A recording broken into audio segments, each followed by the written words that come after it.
বিশ্বনবী বলেন তোমরা সুদ খেতে পারবে না। ইন্না হারামাল্লাহু আলাইহিমুর রিবা, নিশ্চয় তোমাদের জন্য সুদকে আল্লাহ হারাম করে দিয়েছে। যারা সুদখোর ছিল, যারা জেনাখোর ছিল, যারা মিথ্যাবাদী ছিল, যারা বদমাইশ ছিল, ধোঁকাবাদী ছিল, সব নবীরা দুশমন হয়ে গেল। আল্লাহ নবীর এন্টি পার্টি হয়ে গেল। নবীকে মেরে ফেলবার পরিকল্পনা করলো। নবীকে যখন তারা জব্দ করতে পারলো না, নবীকে যখন তারা আগুনকে নিভাতে পারলো না, পরিকল্পনা মাফিক আল্লাহ নবীকে হত্যার চেষ্টা করলো। প্রকাশ্যে মিটিং ডাকলো। মিটিংয়ের মধ্যে তয় হলো যে আল্লাহ নবীকে কে হত্যা করবে বলো। 500 সোনার মুদ্রা দেওয়া হবে, 300 লাল উট দেওয়া হবে যে আল্লাহ নবীকে হত্যা করবে। বন্ধুগণ, আরবের বুকে বড় বড় বীর পলোয়ান ছিল। আরবের বুকে বড় বড় নামি দামি শক্তিশালী ছিল, কুস্তিজীবী ছিল।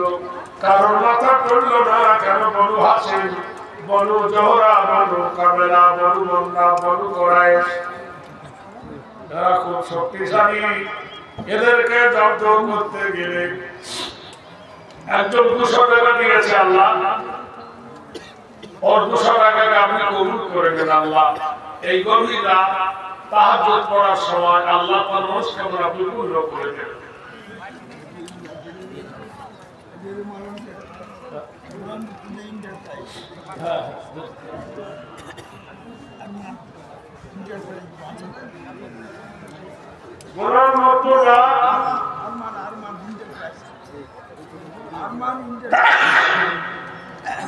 হারমান হতে প্রায় 5,000 টাকা। আল্লাহ কবুল করুন। ব্যবসা দিয়েছে আল্লাহ।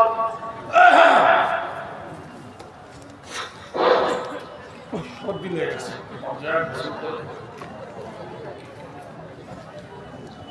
কে হত্যা করবে?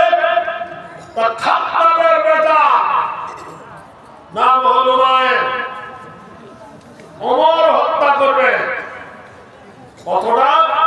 বিশ্বনবীর মাথা কাটতে প্রকাশ্য মিটিংয়ে উলঙ্গ তরবারি নিয়ে বিশ্বনবীকে হত্যা করতে চলেছিল। পথের মধ্যে ওমরের একজন বন্ধু ছিল, তার সঙ্গে দেখা। জিজ্ঞেস করছে, ওমর কোথায় চলছো তুমি? ওমর বলছে, মুহাম্মদ সাল্লাল্লাহু আলাইহি সাল্লামকে হত্যা করতে যাচ্ছি। নঈম চমকে উঠে বললেন, ওমর তুমি যদি হত্যা করো তো তোমাকে তারা হত্যা করবে, তুমি যদি নবীকে খুন করো তো তোমাকে তারা খুন করবে, তোমার কি লাভ? তোমার তো টেরা কথা কেন? ওমর শোনো, আমি আর তোমার ভগ্নিপতি আবু সাহিদ আর তোমার বোন ফাতেমা, আমরা 3 জনে একসঙ্গে মুসলমান হয়েছি। ওমর কড়া মেজাজের মানুষ ছিলেন, রেগে ফায়ার হয়ে গেলেন। বলে, সত্যি যদি তোমার কথা হয় তাহলে আমি তার বন্ধু কাটতে যাচ্ছি। বাড়িতে গিয়ে দেখলো তার বোন আর তার ভগ্নিপতি দুজনে কে যেন তাদেরকে কোরআনের তালিম দিচ্ছে, কোরআন শিখাচ্ছে।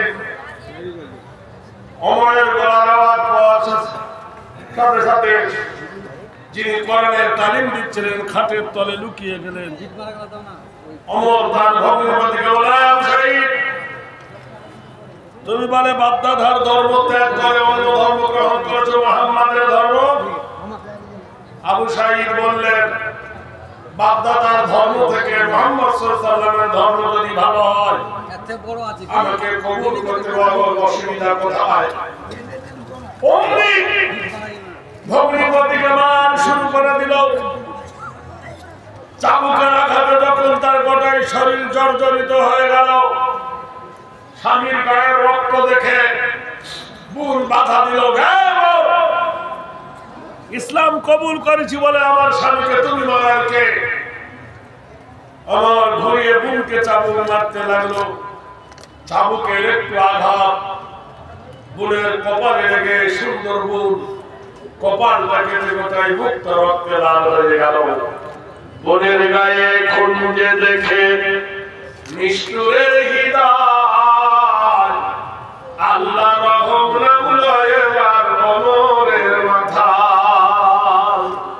অমর বলে কি করছিলে দেখাও না একবার, তারা বলে ছিঁড়ে ফেলবে বাণী যে আল্লাহ। অমর বলে ছিঁড়ি বলে করছি আমি শুধু পরে দেখব আমি জিনিসটা কেমন। অমর বললেন আমি একবার দেখব। বোন বলল ভাই রে শোনো আমার বাণী, না পাক তুমি শুনো না গো এ যে আল্লাহর বাণী। উযু করে গোসল করে উযু করে প্রথম পড়ে বিসমিল্লাহ, তারপরে পড়তে থাকে সূরা ফাতিহা। লা ইলাহা ইল্লাল্লাহু মুহাম্মাদ রাসূল, সত্যি তুমি মরুকে জান্নাতেরই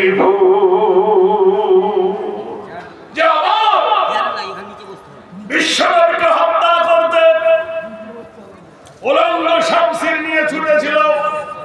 সেই আমার বিশ্বনবীর কদম মোবারকে তার খঞ্জরটা শুকে দিয়ে বিশ্বনবীর হাত ধরে করে নিয়েছিল লা ইলাহা ইল্লাল্লাহু মুহাম্মাদুর রাসূলুল্লাহ সাল্লাল্লাহু আলাইহি ওয়াসাল্লাম। নব জাগরণী নব নেতৃত্ব চরিত্র হেরি নাম কল্যাণ সত্যম কল্যাণ গয় অল্লাহ হরবংশিত মোহাম্মদ লা ইলাহা ইল্লা হরব কিবা করম মুহাম্মাদুর পরম পরম পাবন সত্যম মুহাম্মাদুর সুন্দরম অং শাস্তি সর্বভূতে অং কর্ম নমস্তুতে অং গরিয় সর্বজনযুক্তে নমো ধাত্রী কল্যাণ লিল্লাহ হরবংশিত মহাগরিয়সী অং সর্বনাম শান্তি মুহাম্মদ যুগে যুগে। অমর মাথা নত করে বিশ্বনবীকে বললেন হে রাসূল, হে আল্লাহর হাবিব, ইসলামের শরীয়ত, ইসলামের কানুন, ইসলামের কায়দা আমাকে শিখিয়ে দেন। আমি অন্ধকারে ডুবেছিলাম, আমি বুঝতে পারিনি ইসলাম এত সুন্দর। হে আল্লাহর রাসূল আমাকে দ্বীনের দীক্ষা দেন, আমাকে শিক্ষা দেন। আল্লাহ পাক রব্বুল আলামিন আল্লাহ পাক ওমরের হৃদয়কে খুলে দিলেন। হেদায়েতের মালিক কে ভাই? জোরে বলুন। আল্লাহ হেদায়েত দিয়ে দিলেন। বিশ্বনবী সাল্লাল্লাহু আলাইহি সাল্লাম কাবা শরীফে দোয়া করেছিলেন, আল্লাহ দুজনকে তুমি দুজনের মধ্যে একজনকে বেছে নাও, আবু জাহেলকে নতবা ওমরকে। মহান আল্লাহ পাক রব্বুল আলামিন আবু জাহেলকে কবুল না করে ওমরকে আল্লাহ কবুল করেছিলেন। দেখলো আরবের মাটিতে প্রখ্যাত বীর যখন ওমর উদীয়মান যুবক 26 বছরের টাকলাকে যুবক মুসলমান হয়ে গেছে। মাথা নড়ে উঠল কার? উমাইয়া বিন খালদ। মাথা নড়ে করল উঠল কার? আবু সুফিয়ান। মাথা নড়ে করল কার? ওলীদ বিন মুগীরা। মাথা নড়ে উঠল কার? আবু লাহাব। মাথা নড়ে উঠল উতবা সাইবা। এক জায়গায় প্রকাশ্যে মিছিল করে বলল মুহাম্মদকে হত্যা না করলে আমাদের ধর্ম আর বাঁচানো যাবে না। আবু জাহেলের স্ত্রী জিজ্ঞেস করেছিল আবু জাহেলকে, আচ্ছা বলো তো, তুমি তো মক্কার লিডার, তুমি তো মক্কার সম্ভ্রান্ত লিডার, মক্কার তুমি একজন জ্ঞানী, কিন্তু সত্যি করে বলো ওই বাচ্চা মুহাম্মদ সাল্লাল্লাহু আলাইহি সাল্লামের সঙ্গে তোমার এত বিরোধিতা কেন? আবু জাহেল বলেছিল, ওরে বোকা মেয়ে, তুই জানিস না মুহাম্মদ রাসূল যেটা বলছে সেটা সত্য, আমি যেটা বলছি সেটা হলো গালব। মুহাম্মদ রাসূলুল্লাহ কোরআন এনেছেন, তার কোরআনের দাওয়াত লা তাকরাবুজ জিনা, ব্যভিচারী করো না, আর ব্যভিচারীর শাস্তি হলো পাথর মারা। তাহলে আমি তার মধ্যে গ্রাস হয়ে যাব। আমি যদি তার কথা মেনে নিই তাহলে ওই শাস্তিটা আমার উপরে আসবে, যেহেতু আমি এক নম্বর জিনাকারী। নাম্বার 2, মুহাম্মদ সাল্লাল্লাহু আলাইহি সাল্লামের কোরআন জানিয়ে দিয়েছে আরবের মাটিতে ইন্না হারামাল্লাহু আলাইহিমুর রিবা, সুদ তোমাদের জন্য হারাম, সুদ অবৈধ। আর আমি আবু জাহেল সুদের মাধ্যমে রীতিপিটি খাচ্ছি, আমার গোটাই দেহ অতঙ্গ সব সুদের কারবারে লিপ্ত, তাহলে আমি নিজে দুর্বল হয়ে পড়বো, মুহাম্মদ নেতা হয়ে যাবে আর আমি বরবাদ হয়ে যাব। বললে শোনো, যদি হয় তুমি তো তার কাছে সারেন্ডার হতে পারো, তাহলে কি সর্বনাশ, এতদিন মানুষের মাথায় টুপি পরিয়ে নিজের পেট মোটা করেছি, আর আজকে যদি মুহাম্মাদের আইন বলবিদ্ধ হয়ে যায় আমার সর্বনাশ ডেকে আনবে, এটা আমার পক্ষে কখনো সম্ভব নয়। ভাইরা আমার, বন্ধুরা আমার, প্রকাশ্য মিটিংয়ে বলল আজকে রাতে চতুর্দিকে নবীর বাড়ি ঘেরাও করা হবে। তারা কারা ছিল? এক একজনের বয়স ছিল 40-এর নিচে আর 25-এর উপরে, এইরকম যুবক তারা ছিল। কোন কেতাবে আছে 65 জন, কোন কেতাবে আছে 35 জন। নবীর বাড়িকে ঘেরাও করে দিলেন। গভীর রাত্রিতে রাসূল যেই ফজরে আল্লাহর কাবাতে যাবে কোরআন শরীফ বিকরার করতে, সেই সময় সব যুবকগুলো একসাথে আল্লাহ নবীর উপর ঝাঁপিয়ে পড়বে। কিন্তু মহান আল্লাহ পাক কোরআন শরীফের মধ্যে বললেন ইন্না বাতশা রাব্বিকা লাশাদীদ ইন্নাহু হুয়াল ইউহয়ী ওয়া yumiit ওয়া হুয়াল গফুরুল ওয়াদুদ যুল আরশিল মাজিদ ফাআলুল লিমা ইউরিদ। মহান আল্লাহ জিবরাইলকে ডেকে বললেন, জিবরিল, আমি বাদশার বাদশাহ, আমি ধীরাদের ধীরা, আমি সম্রাটের সম্রাট, আমি আল্লাহ যা পরিকল্পনা করি তা কখনো বাতিল হয় না, আমি আল্লাহ যা সিদ্ধান্ত করি তা কেউ বানচাল করতে পারে না। ও জিবরিল, যাও আমার নবীকে গিয়ে সংবাদ দিয়ে দাও, আমি আল্লাহ রাব্বুল আলামিন পরিকল্পনা করেছি, আমি আল্লাহ আমার উদ্দেশ্য, আমি আল্লাহ হুকুম করছি আমার নবী আমার হুকুমে মক্কা ত্যাগ করে মদিনায় চলে যাবে। শুরুতে কেবল রাসূলুন মিনাল্লাহি ইয়াতলু সুহুফান মুতাহারাতান ফিহা কুতুবুন কাইয়্যিমা ওয়া মা তাফাররাকাল্লাযীনা উতুল কিতাব। নবীদের হাত বাঁধা পা বাঁধা, আল্লাহর বিনা হুকুমে নবীরা এক পা তুলতে পারবে না, আল্লাহর বিনা হুকুমে নবীরা কথা বলতে পারে না, এছাড়াও পড়া যেতে পারে না। ও জিবরিল, যাও গভীর রাতে আমার নবীকে জাগিয়ে দাও, আমি আল্লাহ যা সিদ্ধান্ত করেছি তাই হবে।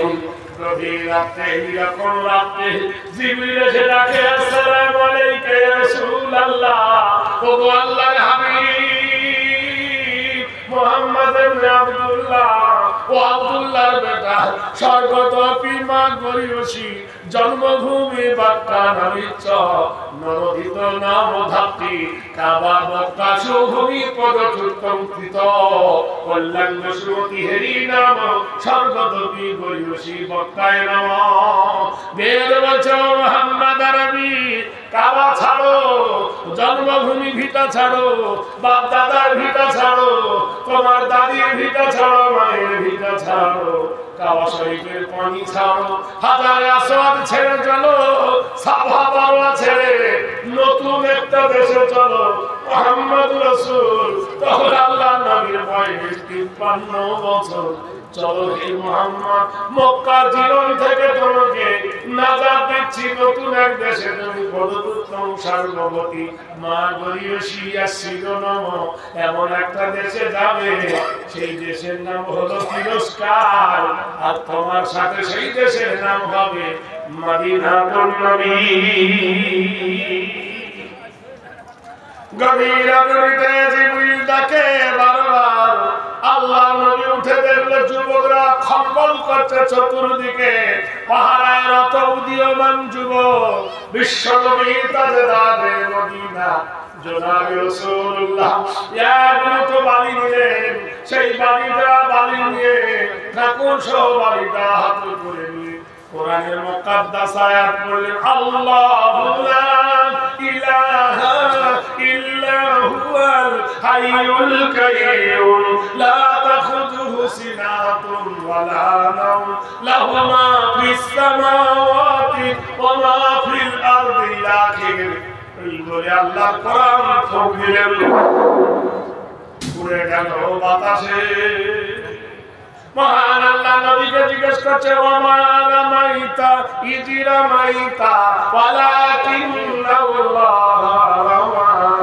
প্রভু ডাকছে, ও মুহাম্মদ আরবি গো, রাতের অন্ধকারে যখন মক্কা ভূমি ছেড়ে তুমি রওনা হও কি করেছিলে বলো? আল্লাহ নবী বলছেন, গো আমার মাবুদ আল্লাহ, আমারে জিজ্ঞাসা করতেছো, আমি দুই হাতে বালু নিয়েছিলাম, আর বালুতে তোমার পবিত্র নাম নিয়ে আমি কোরআন পড়ে ফুঁক দিয়েছিলাম। আল্লাহ বলছে, রাসূল হাতটা ছিল তোমার, হে রাসূল ফুঁকটা ছিল তোমার, হে নবী বালিটা ছিল তোমার হাতে, শক্তিটা তোমার ছিল না। বলো, ওয়ালাকিন্নাল্লাহ রামা, শক্তি প্রয়োগ করেছে তোমার আল্লাহ। তারা ঘুম পড়েনি, আমি তাদের ঘুম পাড়িয়ে দিলাম। নিশিরাতে আল্লাহ নবী বিশ্ব নবী সৈয়দে দো আলম নবীজি শাহে মদিনা, সৈয়দে আলম নবীজি শাহে মদিনা, মদিনা যাইতে নবী বলেন রওনা। নবী বলেন, হযরত আলী আমার বিছানাতে যাও রে শুয়ে তোমারে বলি। হযরত আলী শুয়ে গেলেন, হযরত আলী শুয়ে গেলেন নবীর বিছানায়, মদিনা যাইতে নবী হলেন রওনা। গভীর রাত্রিতে বিশ্বনবী পায়খানার চেম্বারের পাইপে উল্টে পাঁচিল টপকে, কাফেররা কেউ দেখতে পেল না, তাদেরকে ডিঙিয়ে ডিঙিয়ে পার হলো, কারোর খবর ছিল না। আপনাদের সাথী আবু বকরের বাড়ির কাছে আল্লাহ নবী শুধু মিষ্টি সুরে ডাকলেন, আবু বকর। আবু বকর তৈরি ছিলেন, লাব্বাইকা ইয়া রাসূলুল্লাহ। সঙ্গে সঙ্গে দুজনে ওই নিশি রাত্রিতে জন্মভূমি মক্কা ছেড়ে মদিনার দিকে রওনা হলেন। তখন তো রাস্তা ছিল না, এই পাহাড় টপকে, ও পাহাড় টপকে চারটে চারটে পাহাড় ডিঙিয়ে যে পাহাড়ে গেলেন সেই পাহাড়টার নাম হলো গারে সুর। আমি নিজে উঠেছি ওই গারে সুরে, দেখেছি যেখানে আল্লাহর নবী আবু বকরকে নিয়ে, যেখানে রাতের অন্ধকারে ফজরের আগে গুহায় লুকিয়েছিলেন, যেখানে আবু বকরের কোলে রাসূলুল্লাহ মাথা দিয়ে শুয়েছিলেন, যে জায়গায় আবু বকর গুহার ফুটোগুলো নিজের পাগড়ি ছিঁড়ে ফুটোগুলো বন্ধ করেছিলেন। বন্ধুরে সেই বিশ্বনবী সাল্লাল্লাহু আলাইহি সাল্লাম ওখান থেকে কয়েকদিনের পরিশ্রম করে বিশ্বনবী সাল্লাল্লাহু আলাইহি ওয়াসাল্লাম মদিনায় চলে গিয়েছিলেন। মদিনার আনসারীরা, মদিনার সাহাবায়ে নবীকে গ্রহণ করেছিলেন, সাদরে গ্রহণ করেছিলেন।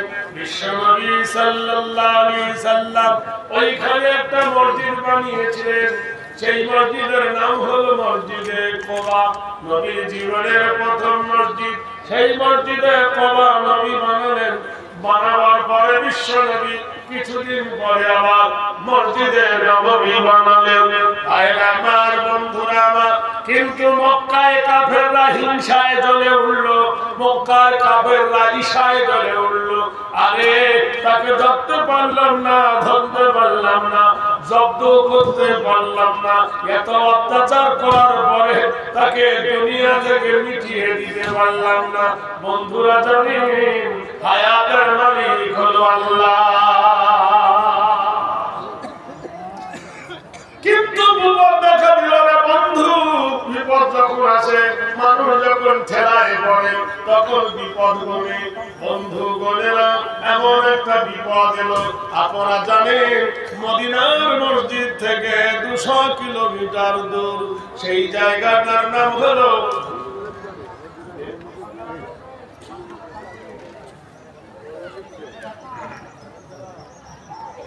সুবহানাল্লাহ।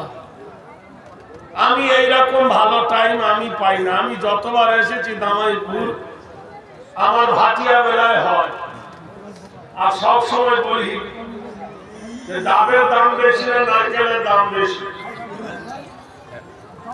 সবাই বলে ডাবের দাম বেশি, আমার নারকেল আছে না ডাব আছে, সব করা তো নারকেল হয়ে গেছে। যাই হোক, আজ আল্লাহ আমাকে মিলিয়েছেন, আর আপনারা বসেও আছেন আলহামদুলিল্লাহ। একবার আল্লাহ আকবার জোরে বলা যাবে নাকি ভোল্টেজ কমে গেছে? একবার জোরে বল, নারে তাকবীর। কোন লোক যদি শ্বশুর বাড়ি 2 বার থেকে 3 বার যায়, সম্মান বাড়বে না কমবে? একবার কথা বলুন না। শ্বশুর বাড়ি থেকে শ্বশুর বাড়ি যদি 2 বার 3 বার দিনে যায়, সম্মান বাড়বে না কমবে? কমবে। আর আপনি যদি আল্লাহর ঘরে 5 বার থেকে 6 বার যান, সম্মান বাড়বে না কমবে? বাড়বে। কিন্তু আমরা আসলে নাই, নকলে আছি। আরাধনা পূজ্য নম কীর্তিতম নম নৈতিত্য হেই অংসর্গদপি হরিয়সি কল্যাণ শান্তি দেব আরাধনা নমস্তুতে। বন্ধুরে, এমন একটা ঘর যে ঘরে কেউ বিড়ি খায় না, এমন একটা ঘর যে ঘরে কেউ তাস খেলে না, এমন একটা ঘর যেখানে কেউ রোজা খায় না, এমন একটা ঘর যেখানে কেউ নাপাক শরীরে যায় না, এমন একটা ঘর যেখানে কেউ জুয়া বাতারি কাটে না।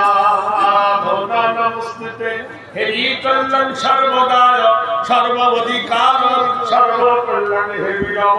সেখানে ধনী গরিব বড় লোক সবার সমান অধিকার। সেই জায়গাটার নাম হলো মসজিদ, সেই জায়গার নাম ইবাদতখানা, সে জায়গাটার নাম হল আরাধনাখানা। আল্লাহর নবী বানালেন মসজিদে নববী। ভাইরা আমার, বন্ধুরা আমার, তখন আল্লাহর নবী মসজিদে নববী বাসস্থান। বিশ্ব নবী যখন মক্কায় থাকে, এই সময় মদিনা থেকে 200 কিলোমিটার দূর, জায়গাটার নাম হলো বাহরাইন। এই বাহরাইনের মাটিতে একজন জালেম বাদশা জন্মেছিল। সেই জালেম বাদশার নাম হলো ইবনে সরওয়ার। বুখারী শরীফের হাদিস। বন্ধুরে আমার, দোস্তরে আমার, বন্ধুরে, এত বড় জুলুম, এত বড় অত্যাচার শুরু করে দিল। সে যে করতো কি, প্রতি রাতের বেলায় একটা সুন্দরী মেয়েকে তুলে আনতো, সুন্দরী সরলা কমলার মেয়েকে তুলে এনে রাতের বেলায় মেয়েটার ধর্ষণ করতো, মেয়েটার ইজ্জত লুটতো। ইজ্জত লুটার পরে সকাল বেলায় মেয়েটাকে নিষ্ঠুরভাবে হত্যা করতো। গোটা এলাকায় হাহাকার পড়ে গেল, গোটা এলাকায় কান্দনরত হয়ে গেল, গোটা এলাকার মানুষের মধ্যে কন্দনরত হয়ে গেল। কারো মা, কারো বোন, কারো ভাই, কারো দাদি, কারো নানি একের পর এইভাবে ধ্বংস হতে লাগলো। সবাই মিলে মক্কায় মিটিং লাগলো। হায় হায়, কি করা যাবে? বাদশা তো খেপে গেছে, কে তোমারও কি করে যায়? সবাই মিলে বলল, শোনো, যিনি ইনকিলাবের নেতা, যিনি আন্দোলনের নেতা, যিনি সত্যবাদী নেতা, তাকে তোমরা তাড়িয়ে দিয়েছো। কোরআন কথা বলে, ইন্নাকা লালা খুলুকিন আযীম, নিশ্চয় তোমার চরিত্র হলো মহান। কোরআনে আল্লাহ বলছেন, ইয়াসিন ওয়াল কুরআনিল হাকীম ইন্নাকা লামিনাল মুরসালিন আলা সিরাতিন মুস্তাকিম। জ্ঞানময় হাকিমের কসম, ও নবী আমি আপনাকে সমস্ত নবীদের সরদার করেছি আলা সিরাতিন মুস্তাকিম, আর আপনি হলেন সরল এবং সঠিক পথের নবী। কোরআন শরীফে যার কথা বলে আমা মুহাম্মাদুন ইল্লা রাসূল, আপনি মুহাম্মদ সাল্লাল্লাহু আলাইহি সাল্লাম রাসূল। কোরআন শরীফে আল্লাহ বলেন মা কানা মুহাম্মাদুন আবা